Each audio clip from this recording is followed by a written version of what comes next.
me ask you, what's the pickup on risotto? Feel like that's kind of crazy, right? We're not going to do that. No, we're not going to do that. 15 minutes. All right, so common misconception.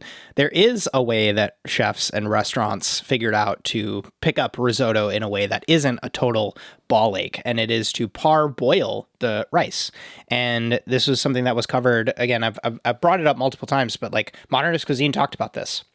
It was this idea of you can parboil the rice, put it onto a tray, spread it out, cool it down, and then if you want to just pick it up with a little bit of stock, a little bit of cheese, and I know that different folks make their risottos in different ways. So if we're really wanting to talk about the stereotypical risotto, you can still get the amount of starch release that you need from the rice because it's not fully cooked yet.